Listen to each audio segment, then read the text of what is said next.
Comencemos en esto. Bueno, buenos días compañeros, nosotros estamos hoy con la doctora Gladys León.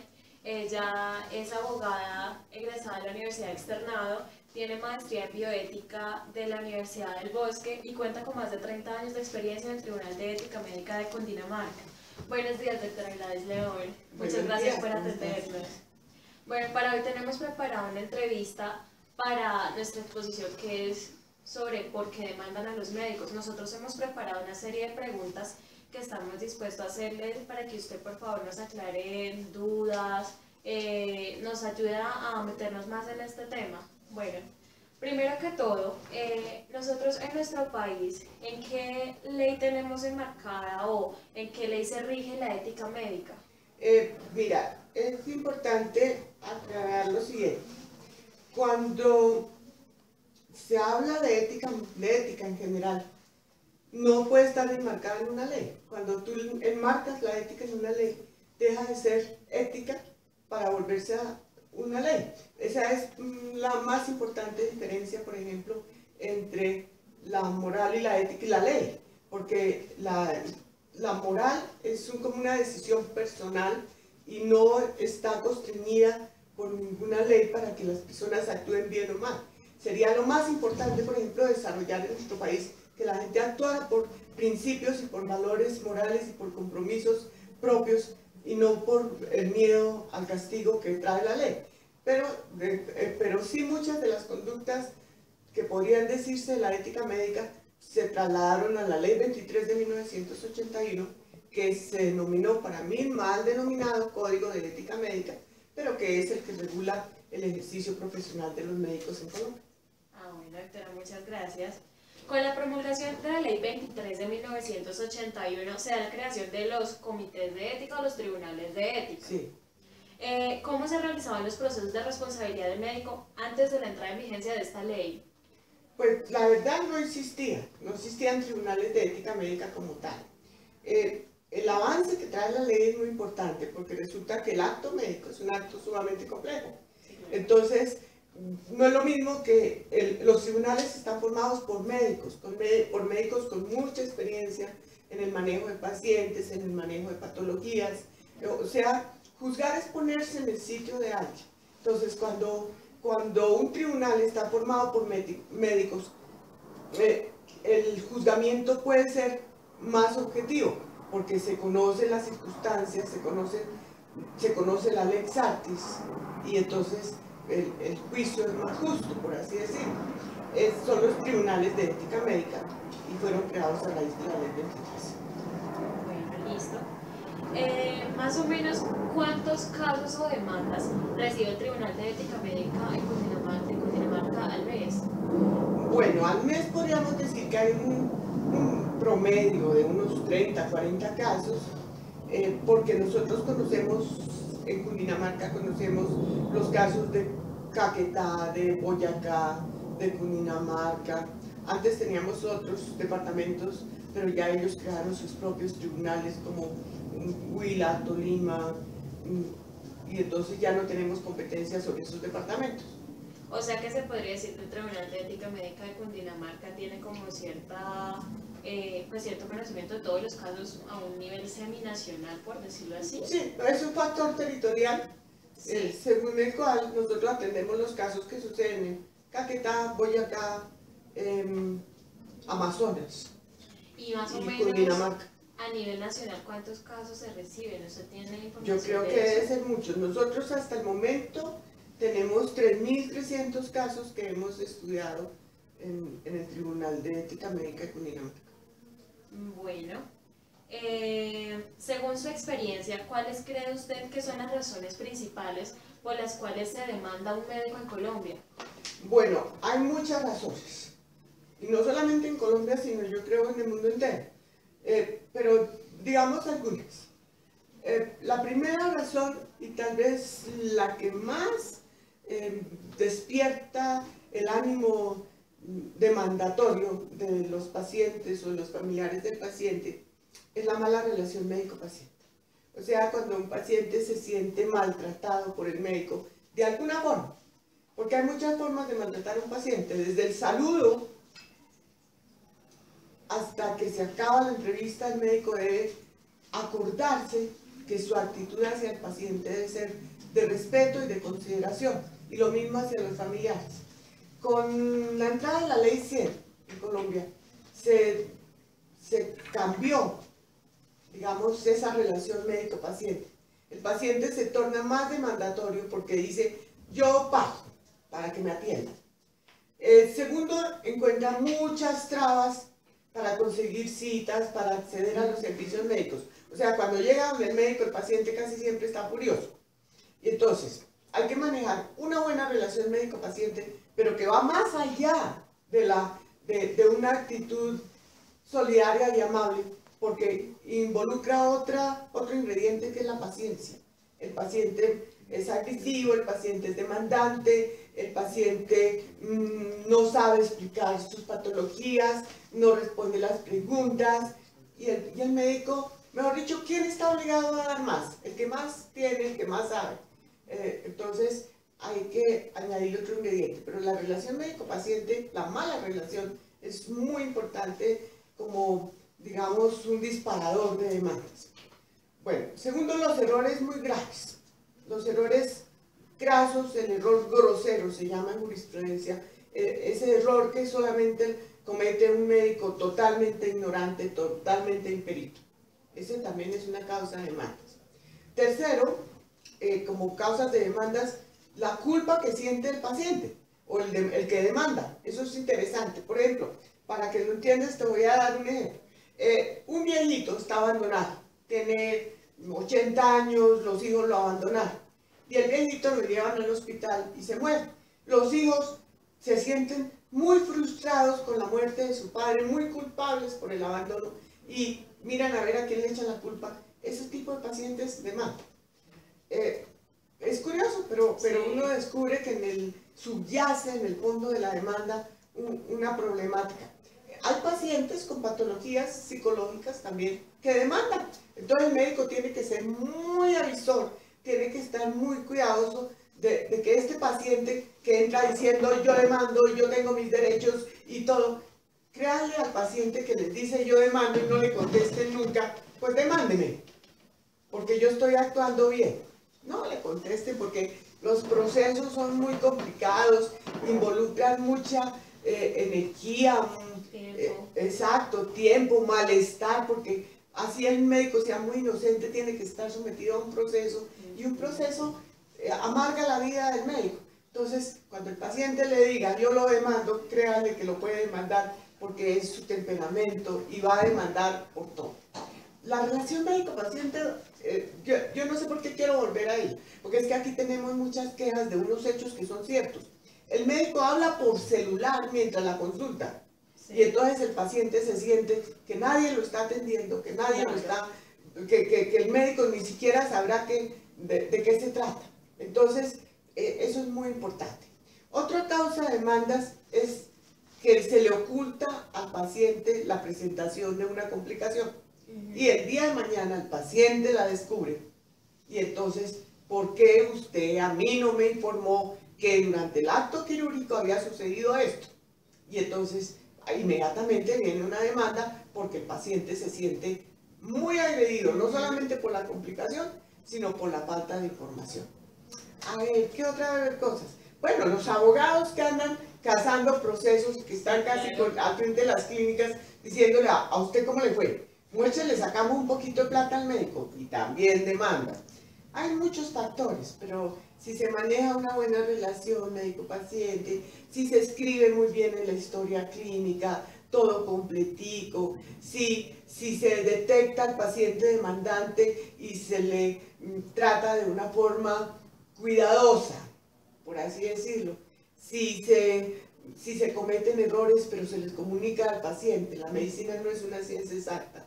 Hay muchos errores y hay muchas circunstancias que hacen que el resultado no sea satisfactorio, que muchas veces son ajenas a los médicos, pero hay que informarle al paciente.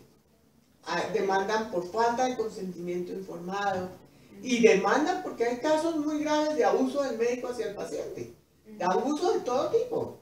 Entonces, el médico que le dice al paciente, mire, yo vendo este medicamento, yo se lo vendo aquí por fuera de la EPS y de la IPS, páguenme tanto por este medicamento. Ese médico está abusando de su paciente y se está metiendo. Otro caso por el que demandan, y es un caso que yo quiero contarle a los jóvenes. Nadie sabe la gravedad de expedir un certificado falso o no ceñido a la verdad. Yo me acuerdo de un médico, jovencito él, que había escrito que el hijo del alcalde había nacido en el pueblo donde el médico prestaba sus servicios y el hijo del alcalde había nacido en el pueblo cercano. Él no se imaginó lo que iba a pasar. Un enemigo del alcalde demandó al alcalde por el certificado falso del nacimiento de su hijo. Pues el alcalde dijo, yo no firmé ningún certificado, fue el médico. Y yo me acuerdo que el médico, que no solamente fue acusado ante el tribunal, vino a despedirse porque se iba para la cárcel por falsedad en documento. Y eso era para llorar, porque él ni tenía ni idea de la gravedad de lo que estaba haciendo. Otro caso son los certificados de complacencia. Mire, doctor, es que yo no pude ir al colegio o a la universidad, fírmeme aquí que yo estaba enferma. Y usted no se imagina que el rector de la universidad se cansó de recibir excusas y entonces mandó a investigar todas las excusas médicas que le presentaban. No había historia clínica, no había registro, no había consulta y el médico quedó vinculado a un proceso por falsedad en documento público. Entonces, hay muchos disparadores de demandas y hay que ser sumamente cuidadosos porque los procesos son muy espantosos. Bueno, la siguiente pregunta.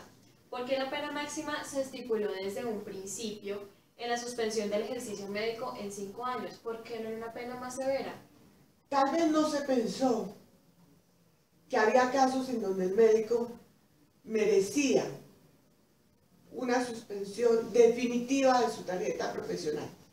Los médicos en su gran mayoría, digamos, yo diría que en un 99%, tienen un alma pura, son buenos, nunca tienen intención de dañar a su paciente.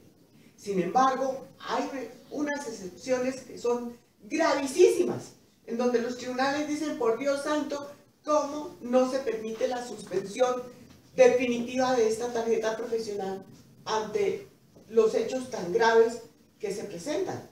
Que hay hechos de una máxima gravedad, mejor dicho, el médico ya es un criminal frente a lo que hizo. Y pues claro, los tribunales compulsan copias a la justicia penal y compulsan copias a la Procuraduría o a otras entidades para que se sancione a ese médico con las leyes penales que son más severas, por ejemplo. Pero sí debería haber una suspensión del ejercicio de la profesión definitiva en casos muy, muy graves. Porque ya te digo, el médico en general es un médico bueno que peca por imprudencia, por negligencia, por impericia, porque no sigue las normas de la lex artis, pero no peca dolosamente con intención de dañar a su paciente. Pero cuando ocurren cosas así, debería suspenderse por vida la tarjeta profesional. La negligencia médica es una palabra que escuchamos mucho de los pacientes cuando no se les atiende de la forma que ellos quieren. Pero realmente, ¿qué se puede entender como negligencia médica? Bueno, si tú hablas de responsabilidad médica, digamos hay dos fuentes de responsabilidad que son el dolo y la culpa. Cuando tú obras con intención de causar un daño, estás ante el dolo. O sea, la intención es lo que vuelve el dolo. Pero cuando el daño no se produjo con intención, entonces nos encontramos con un factor determinante de la responsabilidad que se llama la culpa. La culpa se incurre en culpa por imprudencia, por negligencia, por impericia o por falta de seguimiento de las normas de la lex artis. Entonces, ¿qué es la imprudencia? La imprudencia es el indebido manejo del riesgo. La negligencia es no hacer lo que se tiene que hacer cuando se tiene que hacer. La impericia es cuando el médico, sin tener los conocimientos, ni las habilidades, ni destrezas suficientes, emprende una acción para la cual no está capacitado. Y la falta de seguimiento de las normas de la lex artis es la falta de la aplicación de los conocimientos descritos en las universidades, en la literatura médica, en los textos de estudio, de los conocimientos propios de la ciencia médica. Entonces un médico actúa en contra de esos conocimientos. Sí. Entonces no sigue las normas de su profesión. Entonces incurre en culpa. Entonces todo eso, no solamente la negligencia, sino la impericia también y la falta de seguimiento de las normas de la lex artis y la imprudencia produce culpa. Sí, señora. Sabemos que cada paciente tiene una creencia religiosa y eso es algo que debe ser respetado, pero ¿qué pasa cuando estas creencias se interponen con el tratamiento médico y la vida del paciente, pues como es nuestro deber y como le dice el juramento, el médico debe velar solicitadamente y ante todo por la salud del paciente? ¿Qué se hace en esos casos? Bueno, tú estás tratando un tema sumamente complejo y es un tema que tiene definiciones a nivel de Corte Constitucional muy claras. Las definiciones surgen a través de la problemática que han planteado en el país los testigos de Jehová que se niegan a las transfusiones sanguíneas. Entonces, hay que distinguir, primero, el respeto a la religión del paciente es un respeto sagrado, a sus creencias religiosas, debe ser un respeto sagrado. Entonces, hace parte de su intimidad, de su mundo, y eso es sagrado. Pero ¿qué ocurre? Que el paciente tiene derecho, cuando tiene capacidad mental para hacerlo, a disponer de su salud y de su cuerpo, pero no tiene derecho a disponer de la salud y del cuerpo de sus hijos. Entonces se presentan muchos conflictos. Entonces yo te voy a reducir el tema así. Si un padre se niega a una transfusión a la transfusión sanguínea de su hijo menor, invocando motivos religiosos, prima la salud del menor y no prima la voluntad del padre.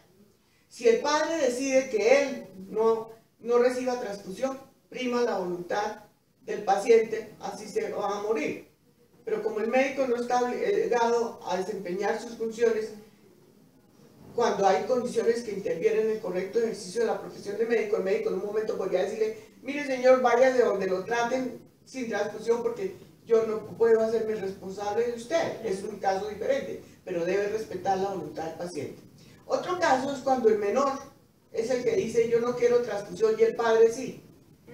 Entonces prima la voluntad del padre porque los menores no tienen toda la madurez del juicio para decidir y prima su derecho a la salud. O sea que eso juega con jurisprudencias de la Corte que han aclarado el tema y que son muy serias y muy razonables. Bueno, sabemos que el artículo 15 de la Ley 23 de 1981 nos habla de los riesgos injustificados. ¿Cómo se reglamenta esto en los procedimientos estéticos? Mira, yo creo que desde que se permita la cirugía estética, por así decirlo,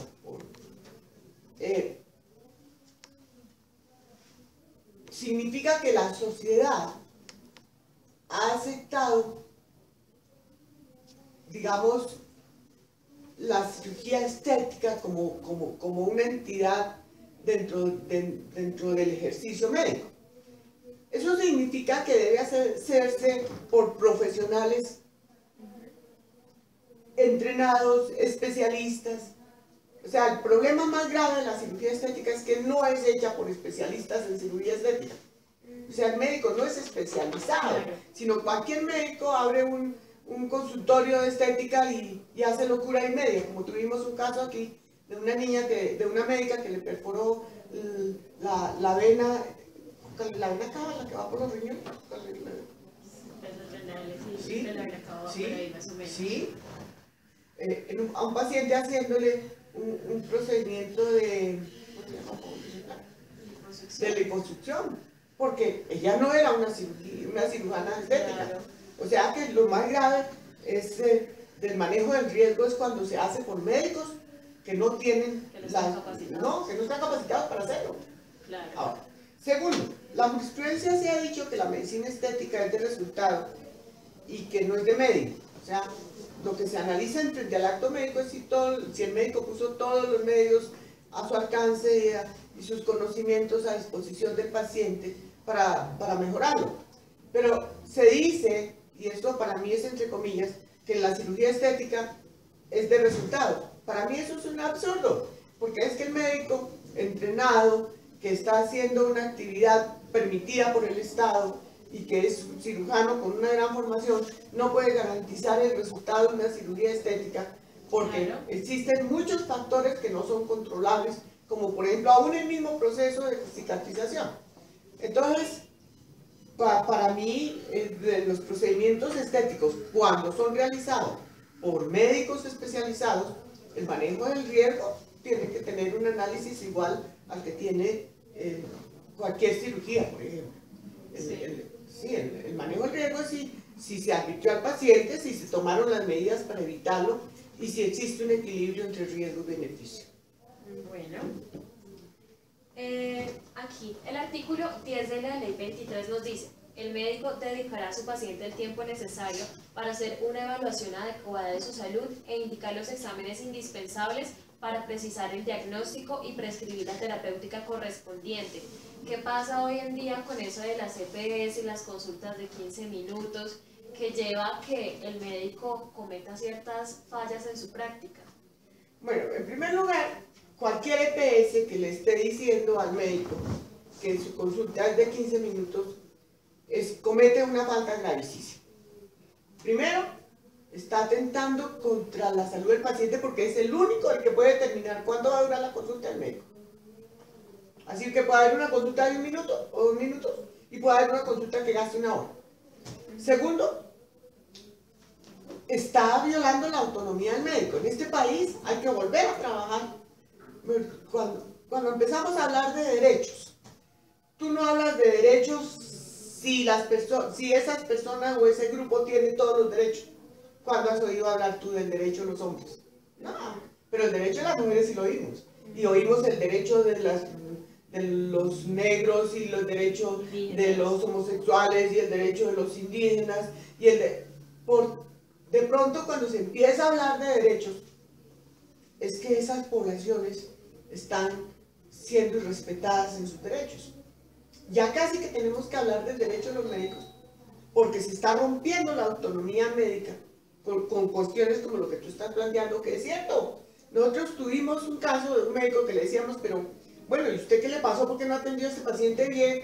Y dijo, a mí el computador me empezó a brillar con un flash, porque la EPS nos tenía un flash en el computador y cuando terminaba el tiempo de la consulta ya nos ponían un flash, como si fuera una conferencia. Qué cosa tan abusiva. Entonces, gran parte de la consulta se va llenando los datos que pide el computador. Claro. Bueno. Y la otra parte de la consulta ya se acabó. ¿Cómo se puede atender? Ahora, por otro lado, yo no estoy de acuerdo con eso que dice el artículo, que dice el médico dedicará a su paciente el tiempo necesario para hacer una evaluación, porque es que el tiempo es muy subjetivo y es muy abstracto. ¿Cuánto tiempo es el necesario para una consulta? Puede ser nada, puede ser mucho, depende de la patología del paciente. Bueno, al diligenciar la historia clínica con una mala caligrafía, ¿en qué fallas se incurre? Cuando tú diligencias la historia clínica con una mala caligrafía, estás violando el artículo 36, que dice: en todos los casos la historia clínica deberá diligenciarse con claridad. Ese problema se ha acabado un poquito con la sistematización de las historias clínicas, pero la verdad todavía subsiste la mala caligrafía y eso es grave para el médico. Cuando nosotros investigamos un proceso, no se entiende la historia clínica. Nosotros aquí llamamos al médico y le decimos: díctenos su nota porque no entendemos nada. Pero en los juzgados, el juez no es muy paciente. El juez no va a decirle al médico: venga, medita su historia. Y entonces puede haber un indebido juzgamiento del acto médico. Ahora, yo conocí un caso en donde ni el médico entendía, porque puso una cantidad de siglas. Entonces puso CRGA. Y entonces decíamos: ¿pero qué es eso? ¿Qué sigla? De pronto en medicina hay otra que parece. Y entonces le decía, pero doctor, ¿usted qué hizo con este paciente? Están diciendo que usted no hizo nada. Dice, pero es que no tengo nada. Hasta que una enfermera dice, mira, ahí dice, se realizan gases arteriales. Eso no es una sigla convencional, eso no sé, es diferente a la sigla tensión arterial, frecuencia cardíaca, frecuencia respiratoria, Sí. G1, P1, todas las cosas, son siglas convencionales, pero hay veces que los médicos ponen la primera letra de la palabra o ellos mismos no entienden su letra. Entonces hay que tener claridad porque se expone el médico a que se le malinterprete su acto médico. Claro. Hay diversas especialidades en la medicina y no todas tienen el mismo riesgo al momento de ejercerlas. ¿Cuáles son las especialidades que presentan más demandas y por qué? Mira, nosotros haciendo un cuadro de especialidades las más demandadas, hace muchos años, al principio de los tribunales, una de las especialidades más demandadas era la anestesiología. Y había muchos errores anestésicos, y yo me acuerdo, y eso es un piropo, por así decirlo, a la Sociedad de Anestesiología.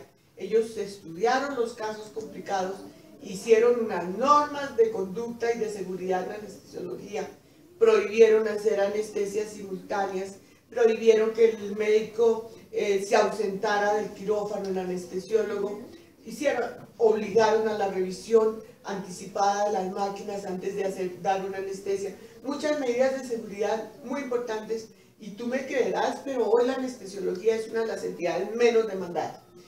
Hoy en día la entidad más demandada es la ginecología y la ginecobstetricia.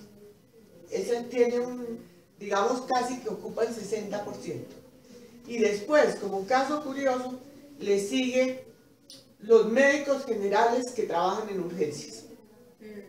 Porque es que se cometen muchos errores. Primero, los tiempos de atención en urgencias están siendo muy complejos en Colombia. Y las patologías muchas veces son muy graves. Fíjate lo que publicaba el periódico el domingo. El paciente que se murió en las urgencias del hospital de San Ignacio después de haber ido con subsidio a Marley y a San Ignacio sin que lo hubieran atendido. Entonces eso es un disparador de demandas. Pero por otro lado, hay casos de no diagnóstico oportuno de patologías muy graves. Por ejemplo, el trauma craneoencefálico, cuando está acompañado de embriaguez en el paciente. Entonces, el análisis neurológico que practica el médico general en un servicio de urgencias está siendo muy pobre y está produciendo muchos errores de diagnóstico con trauma craneoencefálico muy grave, pero que solamente se determina a las 6 o a las 7 horas cuando ya es muy tarde, porque no se le pone la suficiente atención. Y otro problema de urgencias que está siendo grave es la falta de diagnóstico de apendicitis, porque, no sé, es complejo el tema en niños, es complejo el tema en adultos, y también es complejo cuando no se piensa en la apendicitis. Por muchos factores también. Después, a ver qué te diría, el médico general que practica estos procedimientos estéticos también es muy frecuente el caso. Y después ya podríamos decir que hay como igualdad. Bueno, sabemos que los médicos están sometidos a mucha tensión en su práctica y esto puede llevar a que el trato con el paciente en la consulta o al momento de la revisión en el área hospitalaria no sea el correcto. ¿Cómo se legisla ese trato? ¿En qué momento incurre el médico en una falla? Bueno, en primer lugar, en la ley 23 habla del trato con el paciente debe ser de consideración. Es algo elemental, las buenas maneras con el paciente. Pero también es cierto que el médico está expuesto a una carga laboral muy grande, a turnos excesivos que violan todas las disposiciones legales. Las únicas personas que yo veo que trabajan más de 12 horas son los médicos. Después de 6 horas de trabajo, coordinar para mí es muy difícil. Exacto, el rendimiento es nulo. Después de 8 horas, más nulo. Pero yo no sé, yo los veo a ustedes como unos héroes que trabajan 12, 24 y hasta 36 horas. Y entonces, primero las instituciones están cometiendo faltas muy graves, porque hay legislación muy seria sobre la jornada de trabajo en el personal de salud que no puede exceder de 12 horas y no puede exceder de 66 horas semanales. Entonces, esa norma se viola. Segundo lugar, se encuentra un médico cansado con un paciente agresivo, porque al paciente es agresivo porque le tocó llamar durante 3 horas, lo dejaron colgado al teléfono con unos pitos y unas músicas hasta que pidió la cita. Después tuvo que presentar miles de papeles y la facturadora siempre lo regañó y el portero les esculcó la cartera y tuvieron que sentarse a esperar 2 horas más. Y cuando llegan donde el médico están hechos una furia y el médico está cansado. Es una relación que se produce en unas condiciones muy difíciles. Por eso es el éxito de toda esta gente de medicina alternativa que no son médicos, porque ellos tienen todo el tiempo, atienden divinamente al paciente, le escuchan sus penas, sus dolores, la vida de los hijos, la vida de la abuela, todo, porque tienen tiempo de ser amables, están preparados, tienen una buena retribución por eso, y entonces tienen más pacientes y agradecidos que los médicos. Claro. ¿Por qué esa razón? Entonces, ¿qué hay que hacerlo? Eso es un esfuerzo personal de mejoramiento de actividades y de mejoramiento de ejercicio. Bueno. Sabemos que el examen físico es crucial para poder confirmar un diagnóstico, pero cuando un médico sobrepasa los límites de este, ¿qué pasa con el médico? Bueno, a ver, ¿cómo lo sobrepasa? Toca más allá de lo que tenía que tocar. ¿Se han visto casos? Bueno, hay un problema muy serio. Tú estás tocando un problema muy complejo. En primer lugar, hay casos en los que los pacientes se sienten agredidos sexualmente por la forma como el médico los tocó. Entonces, habría que hacer hartas cosas. La primera es, nunca examine genitalmente a un paciente sin presencia de un testigo, una enfermera o alguien que esté ahí, o un familiar o lo que sea. No se exponga a que un paciente con patología psiquiátrica se siente agredido. Por ejemplo, en el caso del Doppler, para determinar problemas venosos profundos en los miembros inferiores, yo no sé si es que los pacientes sean agredidos o que el médico se siente, no podríamos decir qué pasa, pero hay que explicarle muy bien al paciente qué se le va a tocar, por qué se le va a tocar. Hay que pedirle permiso al paciente y decirle, mire, yo necesito saber si usted tiene este problema, por eso le voy a hacer un examen en tal parte y por favor trate de que no lo hagan entre paciente y médico, sino también que haya una enfermera presente. Eso es bien, o un pariente. Eso es bien importante para evitarse quejas. Ahora, segundo, hay pacientes muy susceptibles y con una gran problemática mental. Eso hay que tener cuidado. Pero también hay médicos muy abusadores. Hay médicos que abusan muchísimo. Yo conocí el caso en un hospital donde hubo un residente, una noche, que era un residente por allá de medicina, de medicina interna, una noche resolvió hacerle tacto genital a todas las maternas que había en la institución. Se puso su batica, se entró a la sala de ginecología y le hizo tacto a todo el mundo. Al otro día, una enfermera lo descubrió y pues el médico perdió su residencia. Pero hay casos de patologías de lado y lado. Ahora, si un médico siente que tiene una patología que le impide una relación médico-paciente dentro de los límites de respeto hacia su paciente, descubra su patología, trate su patología y tome medidas. Porque eso también ocurre, y muy frecuentemente. Bueno, tocando el punto anterior, el abuso y el abuso por parte de médicos a pacientes se ve mucho en esta medida. ¿Cómo actúa el tribunal ante estas cosas y cómo actúa el principio indubio pro reo en estos casos? Eso es muy complejo. ¿Por qué razón? Porque sí existe, definitivamente existe. Existen casos de médicos con, yo digo, para mí son patologías psicológicas que los llevan, los impelen a abusar de su paciente. Entonces, cuando el médico es acusado, el problema probatorio es muy complejo. ¿Por qué? Primero hay una norma según la cual yo no puedo condenar a nadie si no tengo certeza de que ese alguien faltó a la ley. con las circunstancias de tiempo, modo y lugar. Pero el abuso sexual es un abuso que se comete en la intimidad de la relación médico-paciente. O sea, y ningún médico va a llamar testigos para decir, venga, venga usted, presencia, como yo abuso de mi paciente. O sea que es un acto bastante íntimo y bastante secreto, por así decirlo. Entonces la prueba es muy compleja. Hay casos que es muy fácil. Yo me acuerdo de una señora que salió al consultorio del médico, el médico y había usado un condón y no le dijo nada y se fue para la SIGIN y trajo la SIGIN y le encontraron el condón y pues el caso probatoriamente no tenía ninguna complejidad. Pero en la mayoría de los casos hay una gran complejidad en el problema, en la averiguación. Entonces, hay unas jurisprudencias de la Corte donde hablan de una víctima que ha hecho una demanda y que es muy creíble sobre los hechos y que hay que darle credibilidad. El tema no es tan fácil de darle credibilidad a la víctima porque hay muchas circunstancias. Por ejemplo, en los pueblos, la chinita que quería casarse con el médico y que el médico después le dijo que no, y se fue a consulta y le tendió su trampita y lo puso en problemas. Es que el manejo de la prueba sí es muy complejo y el indubio pro reo también actúa. O sea, cada caso es igual.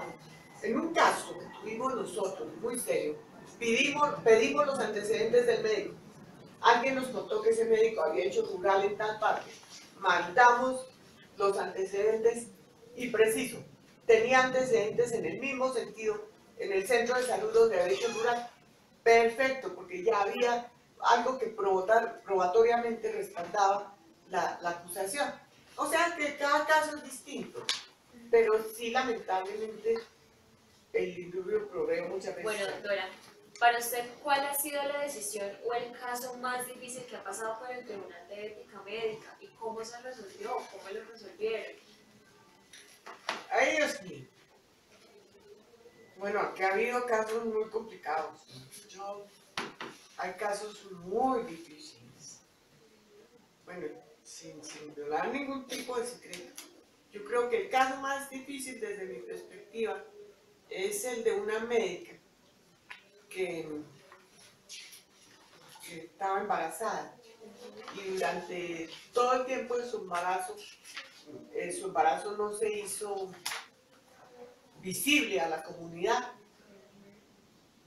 Y entonces, al momento en que nació el niño, la médica se encerró en su cuarto y abandonó el feto. Y el feto murió. Sí. Para mí es un caso que involucraba sentimientos, dolor, pero un hecho también muy grave. O sea, para mí ha sido el caso más difícil que he tenido, que se ha vivido en el tribunal, sí. Porque se involucraban muchas posiciones, mejor dicho, cuestiones muy íntimas y muy ligadas a la humanidad. Fue muy duro. Sí, fue un caso muy grave, muy grave. Sí, hemos tenido muchos casos muy graves. Por último, doctora, ¿qué mensaje le gustaría a usted compartir a todos nosotros como médicos de formación acerca de la importancia de la aplicación de la ética médica en nuestro desempeño laboral? Yo quisiera resumir esto en dos palabras. Sea bueno, sea un ser humano bueno. Actúe con sus pacientes como si fuera su mamá, su hijo, su hermano, el que estuviera al frente de ustedes. Siempre. Amen su profesión. La felicidad se parece mucho a la satisfacción que se recibe cuando uno ama lo que hace. Exacto. No es hacer lo que uno ama, sino amar lo que uno hace. Procuren crecer moralmente todos los días. Que no seamos como la mayoría de las personas que actúan bien o mal porque una ley les dice actúen bien o mal. Actúen bien porque el bien paga. Todos los días prepárense, sean ambiciosos en sus conocimientos, quieran ser los mejores, quieran actuar bien en cada caso. Yo no diría nada más. O sea, no es tanto la ley, no es tanto, sino es el compromiso moral del hombre con el medio ambiente, con los seres humanos que son sus pacientes, que confían en ustedes, pero sobre todo es un principio de solidaridad con ustedes mismos, de ser felices y de ser buenos. ¿No más? ¿Ya? Bueno, doctora, muchas gracias con mucho por gusto. dedicarnos unos minutos de su tiempo y pues esperamos que esta entrevista haya sido muy provechosa para todos nuestros compañeros. Muchas gracias. A todos sus compañeros un saludo, que los felicito por estar estudiando medicina. Yo pienso que para estudiar medicina se necesita tener muchas cualidades y muchos valores, y esta Colombia está necesitando médicos buenos. Y yo sé que ustedes van a ser unos médicos muy buenos, y aprovechen mucho las enseñanzas de la doctora Chantal, que es un ser humano estupendo y una médica llena de conocimientos y de bondad. Muchas gracias. Bueno. La pregunta